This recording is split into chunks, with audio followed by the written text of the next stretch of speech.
Welcome to the Healthy, Wealthy, and Smart podcast. Each week, we interview the best and brightest in physical therapy, wellness, and entrepreneurship. We give you cutting-edge information you need to live your best life, healthy, wealthy, and smart. The information in this podcast is for entertainment purposes only and should not be used as personalized medical advice. And now, here's your host, Dr. Karen Litzy. Hey everybody, welcome back to the podcast. Today's episode is brought to you by Health IQ. They use science and data to secure lower rates on life insurance for health-conscious people like runners, cyclists, strength trainers, and more. Health IQ can save customers up to 33% because physically active people have a 56% lower risk of heart disease, 20% lower risk of cancer, and a 58% lower risk of diabetes compared to people who are inactive. To see if you qualify, get your free quote today at healthiq.com/HWS, or you can head over to podcast.healthywealthysmart.com and click on the Health IQ icon. So on today's episode, I'm so excited because I have my first Olympian. So I'm really excited to have James Roberts join me today in this episode. So James was born with a congenital disability called femoral dysplasia and a floating hip of the left leg, as well as scoliosis of the spine. He grew up on a NATO base in Belgium, but now resides back in North Wales. He is an online training and nutrition coach by trade, but was an elite Paralympic athlete for just over a decade. He has been lucky enough over those years to have represented Great Britain at countless world championships and 2 Paralympic Games in Beijing in 2008 and London in 2012. And we talk a little bit about that and his journey in today's podcast. So, like I said, we talk about his career as a multisport Paralympics athlete, and as you listen, you'll hear all the sports that he has done. How he bridges the gap between disability and fitness. So his online fitness and coaching business and in-person fitness coaching business centers on people with disabilities, and it is so needed. Are people with disabilities underestimated? What do you think? And how he reaches his ideal clients through social media and so much more. This was a great interview. I'm really thankful to James for coming on and sharing his story and for helping to empower people with disabilities to do more. So this is a great episode. Thanks so much to James, and thanks to Health IQ for sponsoring. Hey, James, welcome to the podcast. I'm happy to have you on. Thanks for having me on, Karen. Yes, and you're my first Olympian to ever be on the podcast. So this is quite a big deal for me and for the podcast. So again, I appreciate your taking the time out to come on and talk about what you're up to. Now, I sort of read your short bio in the intro, but can you fill in some of the blanks for all of the listeners? Well, Karen, first of all, I grew up in a military. If we got to go back to the very beginning now, I grew up in a military environment. I believe that is probably one of the proponents to why I kind of got to where I did in my sporting career. Obviously, the other two would be having that family support, and they were very much center stage to me getting there. Obviously, I've come from a sporting background anyway, but however, obviously, my family didn't get to the heights that I did, but I think that's another proponent to why I got to where I was. And then, obviously, I grew up in the time where I think people were looking at to improve their health, their fitness, and I think we discussed this off air. I think subconsciously, it's built the base layer of obviously all the learning that I've subsequently gone on to do, and it's kind of become subconsciously probably the being that I am, and that's the essence. And then to kind of carry on from my career, like the early days, I'd always wanted to become a professional athlete of some kind. Okay, I know that's a little bit of a generalization. I think every young child wants to have that goal or want to achieve that. Okay, it's not always realistic to probably achieve that. And I think it wasn't until I was in my teens I probably reflected upon, well, okay, this goal is maybe a little bit tad overzealous, and maybe I need to look at maybe another avenue to have a career in. Okay, luckily for me, that wasn't the case. It the building blocks seemed to fall in place. I think there's an element of luck within that. Okay, I did have probably some essence of talent in the sports that I did, and I think that's really me in a nutshell. And did you ever feel that your disability held you back at all?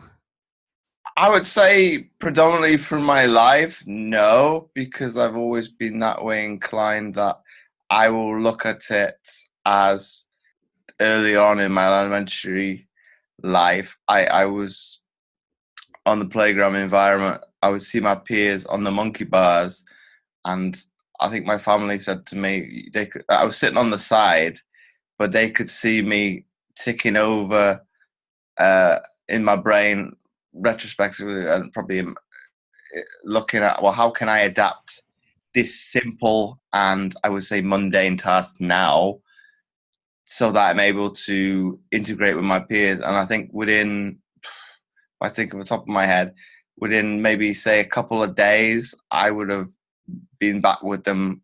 So I think, yes, it's been a limiting factor a little bit. However, I've never really let it get in my way. The only case that I can think of where that wasn't the case was probably my teens, but everybody has got probably one issue or another at that particular time in their life. Yeah. Oh, for sure. Especially in your teens. Are you kidding me? I think everybody goes through that. Now, like I said in the beginning of the interview when we got on, is that you're an Olympian.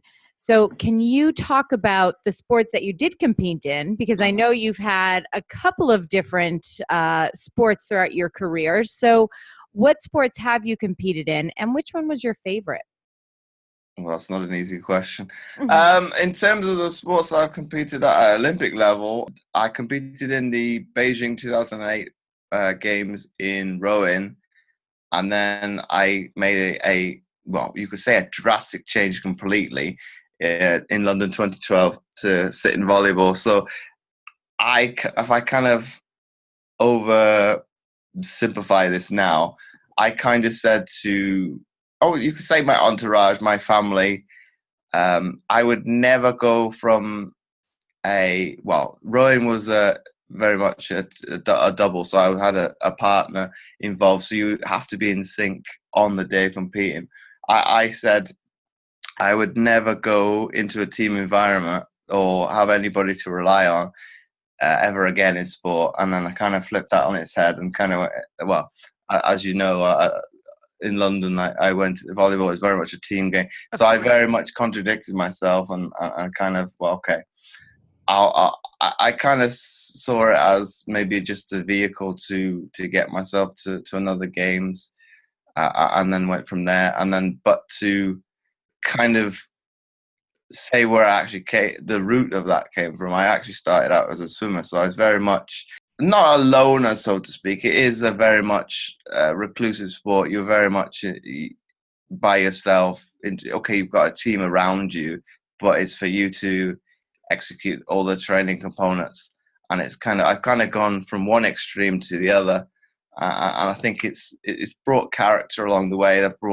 I've learnt different skill sets, and it's probably made me obviously the person I am today and who's speaking to you.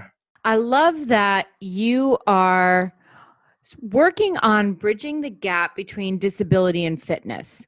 And I think that is a much needed gap that needs to be filled. What got you, obviously you're an Olympian, you've been involved in sports your whole life, but that doesn't make someone a coach or make someone want to be able to help others. So what was it that you felt in yourself that you were like, okay, this is something I want to do. I want to help people with disabilities stay fit and be in the fitness world? Oh, Karen, I think you do ask a good question there, but I think it wasn't the case straight away. To be fair to everybody, I was maybe not of, I won't say the right mind frame, but I was very much coming out of my sporting career. I maybe looked upon it in a negative way. I would say I kind of used my background to compare and contrast against others. It's more in essence, if I use maybe say against an able-bodied person, just starting off their fitness career and just starting out in their journey, and maybe even if they're more experienced, I kind of question, and this is why I didn't go straight off the bat and get into the fitness industry, is because I was very much of that mindset of, well, I can do it. What's your excuse? Whereas I think that's maybe the wrong way of going about it, and it's something I've definitely probably I've kept it a little bit, but it's not as strong as it once was. It's very much, I think, once I went on to do my PT training, and they kind of taught you obviously got to treat the individual, as an individual that they are, and you kind of tailor the program to them as opposed to tailoring the individual to the program. Whereas I think that's how I was very much the way of thinking when I was coming out of my career, because I think because it's so structured and regimented, that environment, that's maybe why I was thinking like that, because, well, I really, in essence, don't have a say as to what I have to train. This is what it is. This is what you're going to do today, and bar injury, illness, you're going to have to do it. So it's very much, I had to change my whole mind frame as to, okay, this individual, whatever their circumstances, may not want to train like that.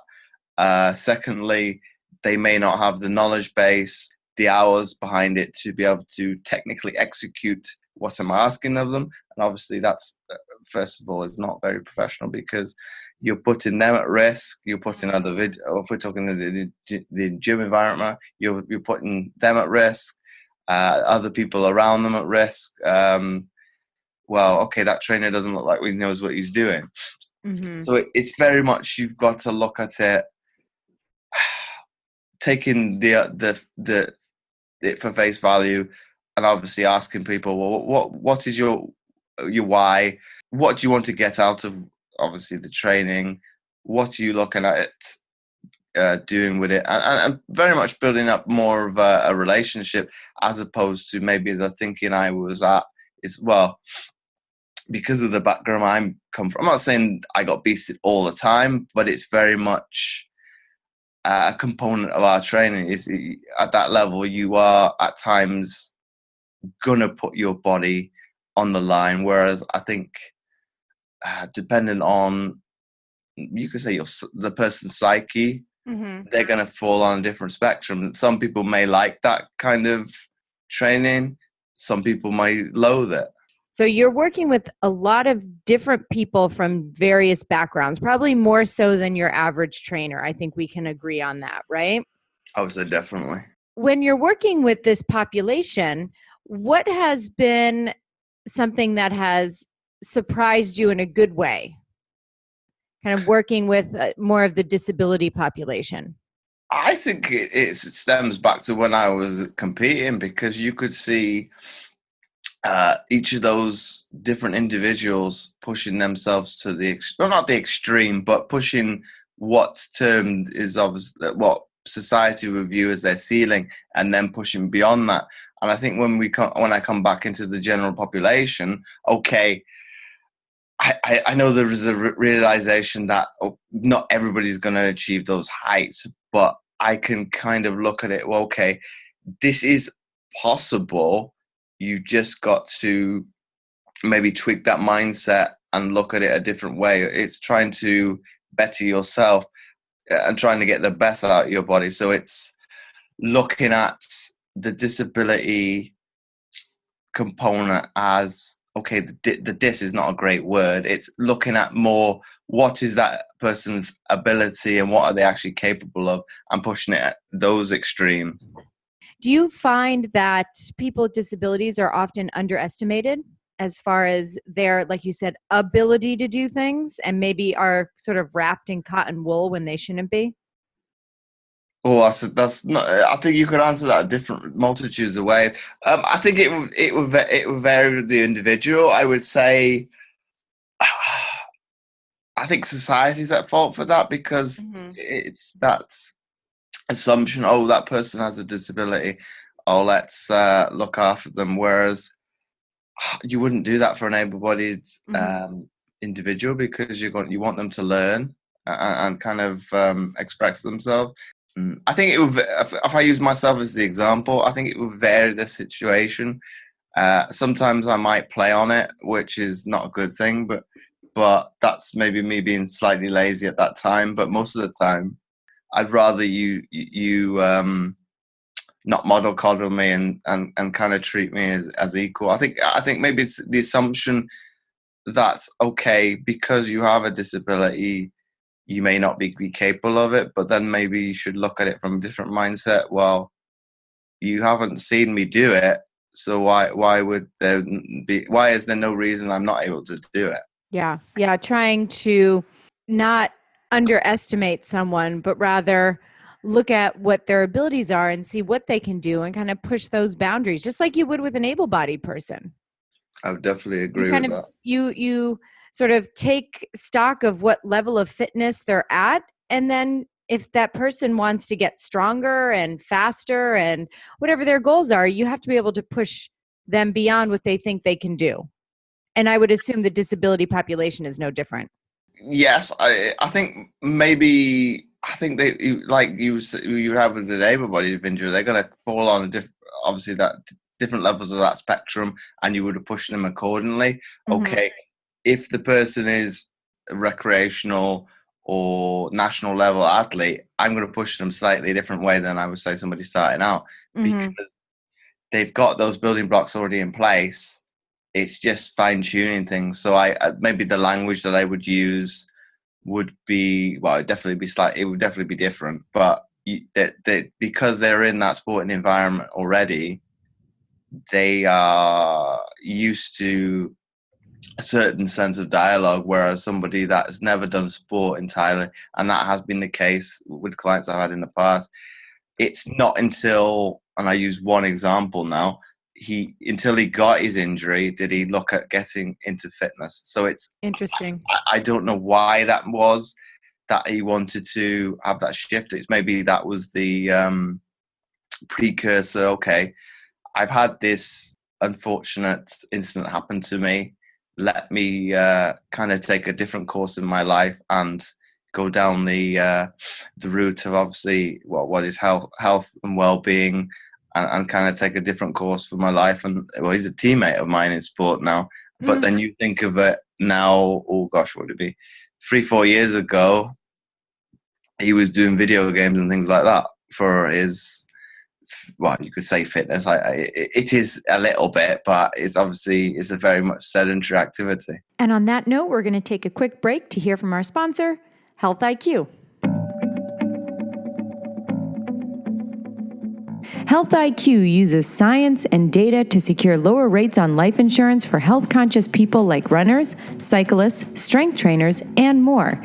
Like saving money on your car insurance for being a good driver, Health IQ saves you money on your life insurance for living a health-conscious lifestyle. These savings are exclusive to Health IQ, and you must qualify to get the special rate. See if you qualify. Get your free quote today at healthiq.com/HWS. Now, let's talk about fitamputee.co.uk. So that's your website. That's where you're working with clients. So, and you're sort of specialized in working with those with disabilities. So if there are other people out there who are inspired by what you're doing, what advice would you give to them to reach out to the disabled community and to start fitness programs for people that are maybe in their area? I said the first of all advice is obviously treat them like I've said all along on this episode, is treat them no differently than you would treat an able-bodied client. It's at the end of the day, it's still it's a human being. They're just they may have had a disability all their life, which is the case for me, or they've newly acquired a disability. It's very much listening to the information that they give back to you, which would be no differently than it would be no differently than if you were speaking to an able-bodied. Okay, there's going to be certain cues in terms of what they are able to do from a physical standpoint, be it in a wheelchair, cerebral palsy, obviously with issues of balance. But it's only taking those on board. It's if you take an able-bodied perspective, there's going to be times where somebody's weak in terms of balance anyway, because they are becoming over dominant with, be it one leg stronger than the other, which is always in most cases is not rare, and trying to get that equilibrium and get that balance, it's no different. Okay, if we use the amputee analogy now, okay, that's going to be probably amplified now because I'm having to use the good leg for a good proportion of loads of factors because I don't have the other one. So it's very much tailoring it that way, but it's very much listening to of what's the overall goal in mind for that person, and that at the end of the day is the overriding factor, really, as opposed to tailoring the program, so to speak, to that individual to tailor to the disability. It's more tailoring the program to what the goal is in mind. So you could, in all honesty, Karen, you could probably lump that population in with everybody else and put it under the niche of, I don't know, weight loss, strength gain, and kind of taking the component of the disability out completely and putting them in a subgroup of what their overall goal is instead. Yeah, so you're tailoring to the goal and the person, not the disability. Exactly. Yeah, that makes a lot of sense. So now, how are you implementing these programs? How are you finding your clients? What advice do you have for us? I think this day and age, I think you could say it's more difficult, a little bit easier. I think very much if you are I won't say tech savvy, but technologically able, it would be very much, if you have a website, it's utilizing the tools that you have at hand of social media, be it Twitter, Facebook, and using similar groups and seeing and this is no differently with how you would probably go about it from an able-bodied perspective, is looking at what are the common themes of problems that people are having and coming about, well, what solution can you come up to that problem, which is very much problem solving, and giving the resources to that population for them to find your website. You probably don't really need to have a website anymore with social media, but having your page on Facebook and them to be able to find you and then probably create that connection. Okay, they may not become a client, but you are giving that resource for them to utilize to better themselves. And then maybe down the line, you may get, obviously through word of mouth, but I look at it maybe in simple terms as, okay, you've indirectly helped one individual, but be it if they've shared it or it's been in a group environment, you don't, in some essences, some people don't like or comment on a feed, but they'll go and look at it. So you don't, it's quite difficult in terms of, you don't know totally how many people that's one resource has actually helped. So it's looking at it less so in an egotistical way that, okay, I want to get as many people on board from a business standpoint. I'm not saying that's not a bad thing. It's probably good and both bad, but it's trying to help people and trying to help that population at large the best the way that you can. So if you could implement, a new way of thinking that is not out there, obviously that's going to help. And it's very much giving those resources for people just to better their life. And it's looking at, that's why people get into the fitness industry in the first place. You want to help people. And I think maybe because it is so cutthroat and obviously you want to make business succeed, you kind of sometimes deviate from that. So it's trying to come back to that initial essence as to why you got involved in the first place. Great advice. So kind of staying true to yourself and just really looking to help the people you want to help. So if there are people out there and they're looking to do something similar as you, kind of bridging that gap between disability and fitness, I think it sounds like there's a lot of avenues out there that you can take advantage of to reach that audience, because I really do think that this is a gap that needs to be filled. And so I think that you're kind of leading the charge here, and it is much needed. Let's get to one of the last questions here, and it's something that I ask all of my guests, and that is, knowing where you are now in your life and in your career, what advice would you give to your younger self? It's not an easy question there, Karen. I know. I think because how you worded it off air, I say probably as a, well, you got a good road ahead of you. That's for sure. What have I looked back to it? Oh gosh, what we know, almost 15 years ago, to where I am now. I've obviously had some ups and downs, but that's to be expected. You will learn a lot of things along the way to better yourself. I think I've become obviously a more confident person. I'm very much, because of sport and the fitness industry, I've become not exactly an extrovert, but probably somewhere in between. Whereas probably back then, I was very much introverted and kind of, I still go under the radar, but I would be more inclined to wait in line, would wait for somebody to ask the question for me, as opposed to taking the initiative and asking it myself. Push yourself, I would say, out of your comfort zone and be willing to ask those questions. I think now that I've become more extroverted, I'm not afraid of getting those answers where I think society is at, the no's. It's that the knockbacks.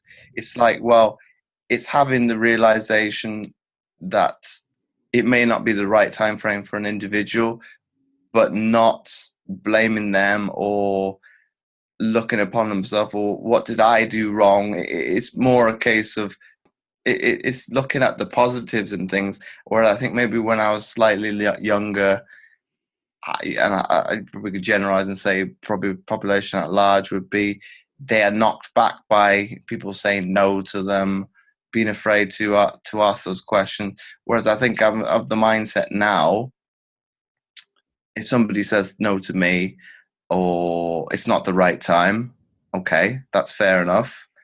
I'm not going to stress about it. You move on. In more cases than none, that individual probably will come back to you later down the line, as opposed to you going after it. So I think it's definitely changing the psyche, as you're planted a seed within them, and you're getting them to not acknowledge that you exist, but you are putting yourself out there to be acknowledged. And then if it comes a point where it's that person is ready, be it from a fitness standpoint, to work with you, they'll come and find you. Absolutely. And I think that's great advice for anyone. Don't be afraid to put yourself out there, because, as a wise 5-year-old once told me, if you never ask the question, the answer is always no. Now, if someone wants to get in touch with you, find out more about you, what is the best way to do that? Well, that's probably an easy question now. In terms of that, you can find me on Twitter, Facebook. I've got a podcast like we're on. What's the podcast? The podcast is The Mindset Game. Perfect. And we will have, just so everyone knows, so you'll have to go to the show notes. We will have links to all of James's, his Twitter account and Facebook and podcast and website. I know I mentioned the website earlier, and that is fitamputee.co.uk. So we will have everything. One click will take you to all the things, to everything you need to know about James. Well, almost everything. So James, thank you so much for sharing your time, and I really appreciate your coming on. So thank you. The pleasure has been all mine, Karen. And everyone, thank you so much for listening. I appreciate you all as well. Have a great day and stay healthy, wealthy, and smart. A huge thanks to James for coming on. He is doing such great work. And like I said, my first Olympian. Very, very excited about that. And of course, I want to thank the sponsor for today's episode, Health IQ. So again, they use science and data to secure lower rates on life insurance for health-conscious people. They are rated at 9.6 out of 10 on Trustpilot, which means their customers love them. And I'm very excited that they have sponsored today's episode. So to see if you qualify to get your free quote, go to healthiq.com/HWS to see if you can get lower rates on your life insurance. So everybody, thanks so much for listening and have a great rest of your day. Thank you for listening, and please subscribe to the podcast at podcast.healthywealthysmart.com. And don't forget to follow us on social media.